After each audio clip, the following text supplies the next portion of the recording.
Hello friends, मैं हूं आदित्य तिवारी।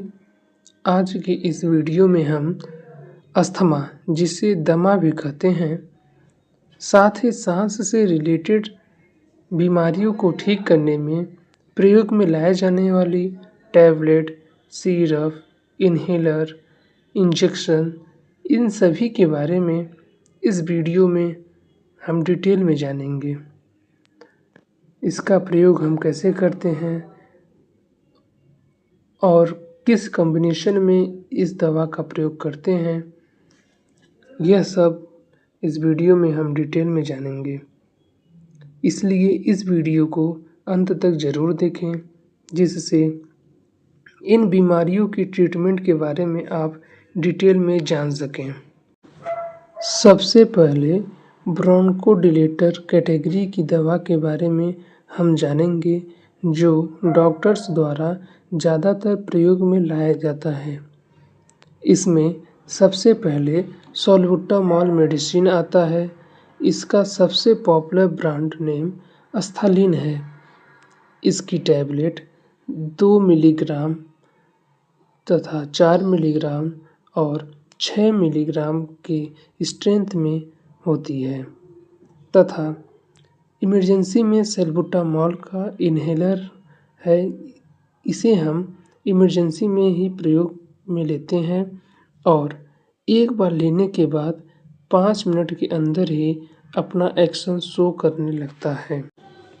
दूसरी दवा टर्ब्यूटालिन है, जो सिरप तथा टैबलेट दोनों में ही अवेलेबल है। यह अस्थमा के केस में इसका प्रयोग किया जाता है। अगली दवा थियोफाइलिन है, जो ब्रोंकोडिलेटर कैटेगरी की दवा है। यह दवा भी इंजेक्शन और टैबलेट के फॉर्म में अवेलेबल है। अगली दवा डॉक्सोफाइलिन है, जो सांस संबंधित बीमारियों में इसका प्रयोग लिया जाता है और हाल ही में कोविड टाइम पे ये सांस संबंधित समस्याओं में बहुत ही अच्छा रिस्पॉन्सिबल था। अगली दवा डेरिफाइलिन है, जो इटोफाइलिन और थियोफाइलिन का कंपोजिशन है। यह टैबलेट और इंजेक्शन के फॉर्म में अवेलेबल है। डॉक्टर्स इसका सबसे ज़्यादा प्रयोग सांस की बीमारियों को ठीक करने में करते हैं। अगली कैटेगरी जो ल्यूकोट्रिएन एंटागोनिस्ट ग्रुप की दवा है, जिसमें मोंटेल्यूकास तथा जाफिल्यूकास दवा आती है। इनका कार्य करने तथा यूज सिमिलर है। यह सांस संबंधित सभी प्रकार के बीमारियों का इलाज में प्रयोग में लाया जाता है।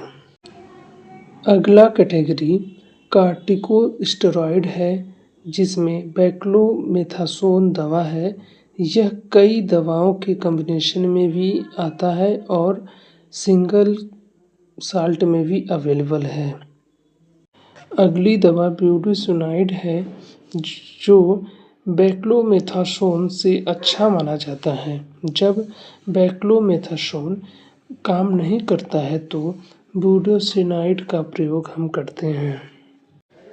कुछ कॉम्बिनेशन की दवा है जो अस्थमा COPD में दिया जा सकता है, जैसे कि सैल्बुटामॉल और थियोफाइलिन का सैल्बुटामॉल ब्रोमोहेक्सिन का कॉम्बिनेशन दिया जा सकता है और टर्ब्यूटालिन और थियोफाइलिन टैबलेट का भी कॉम्बिनेशन दिया जा सकता है। Thank you for watching. Please like, subscribe and share.